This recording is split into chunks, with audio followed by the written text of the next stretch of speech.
Hello viewers, সবাইকে শুভ শারদিয়ার অনেক অনেক প্রীতি ও শুভেচ্ছা। টলিউড স্টোরি এক্সপ্লেনারে তোমাদের সবাইকে অনেক অনেক স্বাগত জানিয়ে রানী ভবানীর আজকের পর্বে রিভিউ শুরু করছি।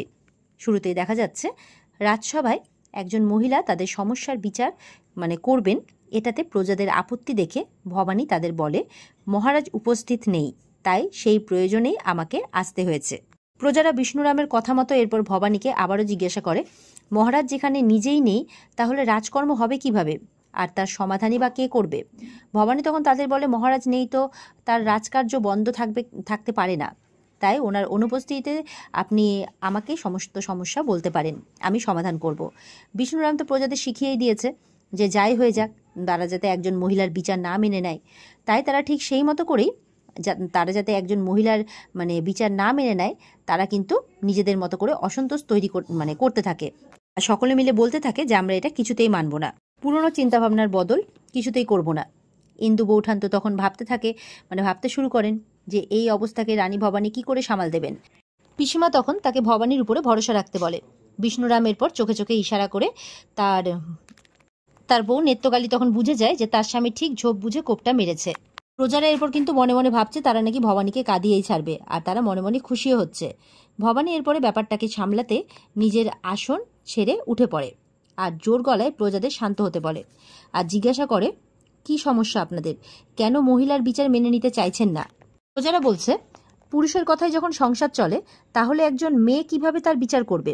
ভবানী তখন তাদের বলে যে জন্মদাত্রী মায়ের কথা মানেন নিশ্চয়, মেয়েরা বিচার না করতে পারলেও মায়েরা তো সন্তানদের বিচার করতেই পারেন। আমি রাজরানী হলে তো আপনারা আমার সন্তান তুল্য, আর মায়ের থেকে সন্তানের কল্যাণ কে করতে পারে বলুন দেখি? তাই কুযুক্তি দেওয়া বন্ধ করে একে একে এসে নিজেদের সমস্যার কথা বলুন। অবশ্য যদি আপনাদের সমস্যার সমাধান চান তাহলে অবশ্যই বলুন, আপনাদের সমস্যার সমাধান অবশ্যই হবে। তাহলে মহারাজা না আসা অবধি আপনাদের সমস্যার কোনো সমাধান হবে না। এবার আপনারাই বলুন যে আপনারা কি চান। প্রজারা এরপর শেষমেশ কিন্তু রাজি হয়ে যায়, আর এরপর সভা শুরুতে ভবানী প্রজাদের দুজনের মধ্যে জমি সংক্রান্ত একটা ঝামেলার সমাধান করে দেয়। তখন প্রজারা রাজরানীকে ধন্য ধন্য করতে থাকে।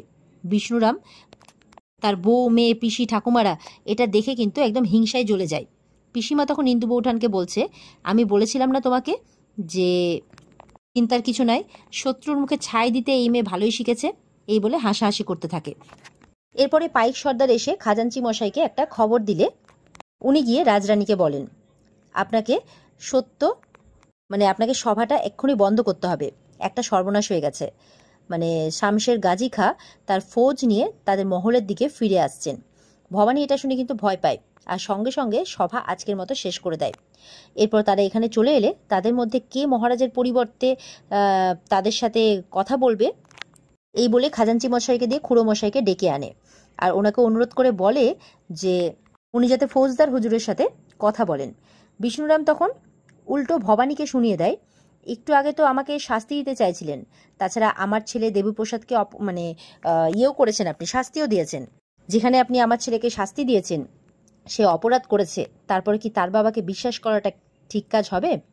ভবানী এরপর কিন্তু হাত জোর করেও এমনকি তাকে অনুরোধ করছে যে এই বিপদে আপনি সরে যাবেন না, একটিবার গিয়ে অন্তত পক্ষে কথা বলুন।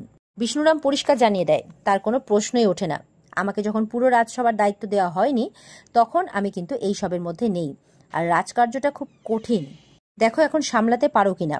এটা শুনে তো নেত্রকালী, ঈশ্বরী, ফুল্লরা, পিসি ঠাকুমা সবাই খুব খুশি হয়ে যায়, সবাই আনন্দও পায়। বিষ্ণুরাম এবার কিন্তু সেখান থেকে চলে যায়, আর ঠিক তখনই পাইক সর্দার শামশের খা প্রায় এসেই গেছে এমনটা খবর দিলে ভবানী তাকে আদেশ দেয় যে এই মুহূর্তে সিংহদুয়ার বন্ধ করে যেন দেওয়া হয়, যাতে তারা সহজে ঢুকে পড়তে না পারে। ঠিক সেই মতো করে কিন্তু সদর দরজা বন্ধ করে দেওয়া হয়। ভবানী সমস্ত পাইকদের আর খাজাঞ্চি মশাইকে এক জায়গায় জড়ো করে, আর ভবানী এরপর তাদের বলে, এই ঘর কিন্তু আমাদের সবার ঘর, আর এই ঘরের দিকে যদি শত্রু হাত বাড়ায় তাহলে আমাদের সবাইকে সেই হাত গুড়িয়ে দেওয়া উচিত, আর আমরা সেটাই করব। এরপর পাইকদের নির্দেশ দেয় যে আপনারা সবাই সামলে থাকবেন, আর কোনো পরিস্থিতিতেই যাতে কোনো সিংহদুয়ার না খোলা হয়। পাইকরা সেই মতো করে চলে যায়, রানীর আদেশ মানতে থাকে। এরপরে ইন্দু বৌঠান আর পিসিমা এসে ভবানীকে বুঝিয়ে বলে যে তার মাথা কি পুড়ে গেছে, এটা মেয়ে মানুষের কাজ না, আমরা দুর্বল, আমাদের সকলের তোমার মতো সাহস নেই, তার চেয়ে বরং পাইক সর্দারকে এই দায়িত্ব দিয়ে তাকে ভেতরে যেতে বলে। ভবানী বলছে তার খুড়ো মশাই মানে বিষ্ণুরাম বিপদের সময় মুখ ফিরিয়ে দিয়ে চলে গেছে, তার কাছে কোনো আশাই সে করে না। আর মহারাজকে সে কথা দিয়েছে আর যে সে পিছু পা হবে না, মানে রানীর কর্তব্য সে পালন করবে, রাজ্যকে রক্ষা করবে আর রাজ্যের প্রজাদেরও রক্ষা করবে। ফুল্লরা এইসব কিন্তু আড়াল থেকে দেখে সেই সব পিসি ঠাকুমাকে গিয়ে বললে তারা দুজনে ভবানীর সেই অবস্থা দেখে হাসি ঠাট্টা শুরু করে। ওদিকে পিসিমা আর ইন্দু বৌঠান ভবানীকে নিয়ে খুব ভয় পাচ্ছেন। ভবানী তাদের বলছে এবার মা ভবানী আর মহারাজের দেওয়া মণিহার এবার তাদের বাঁচাবেন, আর এই বলে ভবানী তার মণিহারটাকে নিয়ে আসতে বলে। এদিকে কুমুদিনী আর পিসি ঠাকুমা কুমুদিনী আর কি পিসি ঠাকুমার ফুল্লরা সামনে এসে দাঁড়ায়। পিসি ঠাকুমা তাকে দেখে বিরক্ত হয়ে জিজ্ঞাসা করে এই মেয়ের আবার কি হয়েছে, কি চাই সে।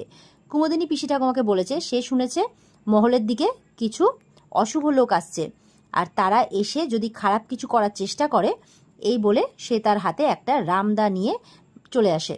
সেটা পিসি ঠাকুমাদের দেখিয়ে বলে যে বলে মায়ের নামে কোপ বসাতে সে পিছপা হবে না, আর এই সাহস তাকে রাজরানী জুগিয়েছেন।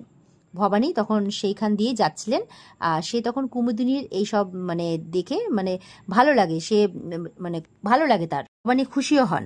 পিসিমার ইন্দু বৌঠান তখন সেই সময় মণিহার নিয়ে চলে আসে। ভবানী তখন ছুটে এসে কুমুদিনীকে দেখে অবাক হয়ে বলে যে আমার বিশ্বাস হচ্ছে না যে তুমিও আমার পাশে এসে দাঁড়াবে। ইন্দু বৌঠান তখন বলছে যে এই সাহস তুই ওকে দিয়েছিস। পিসিমা বলছেন যে কুমুকে দেখে এবার আমার মধ্যেও কিন্তু সাহস বাড়ছে। পিসি ঠাকুমাও তখন বলছে যাও তাহলে ডাকাত হয়ে এবার যুদ্ধে নেমে পড়ো, রীতিনীতি তো সব চুলোয় গেছে একেবারে। ভবানী তখন ওনাকে বলে আপনি কিরকম কথা বলছেন, কেউ আমাদের আক্রমণ করলে কি আমরা লড়বো না? এটা আপনি কেমন কথা বলছেন? এই মহল যতটা পুরুষদের ততটা তো নারীদেরও। পিসিমা তখন ভবানীর কথায় সায় দেয়। এদিকে শামশের খাঁ কিন্তু তার সৈন্য নিয়ে রাজমহলের একবারে সিংহদুয়ারের সামনে এসে উপস্থিত হয়েছে। আর শামশের খাঁ ভেতরে প্রবেশ করতে চাইলে সিংহদুয়ারটা খুলে দিতে বলে, শামশের খাঁই বলছে সিংহদুয়ার খোলার জন্য। ভেতরে ততক্ষণে ভবানী তার পাইকদের নিয়ে কিন্তু তাদের ঠেকানোর জন্য জড়ো হয়ে গেছে। ভবানী ভেতর থেকে তাদের জানায় মহারাজ উপস্থিত নেই, তাই এই অসময়ে একজন অচেনা পুরুষকে সে প্রবেশের অনুমতি দেবে না, আপনারা ফিরে যান। শামশের খাঁ বলে ফৌজদার নিজের ইচ্ছেই যে কোনো জায়গায় প্রবেশ করতে পারে, কেউ তাকে আটকাতে পারে না।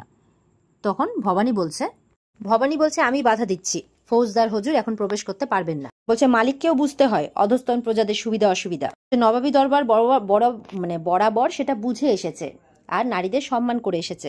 নাটোর নবাবী শাসন মেনেছে, তার বদলে নাটোর কি পেল? রঘুরাজের গ্রেপ্তারি। সময় এই সব অন্যায়ের উত্তর দেবে হুজুর, একদম রেগে গিয়ে বলছে রানী। যতদিন না রঘুরাজার ফায়সালা হচ্ছে ততদিন এই মহলে প্রবেশের অনুমতি আপনারা পাবেন না, আপনারা ফিরে যান, চিৎকার করে বলছে ভবানী। খুব রেগে গেছে।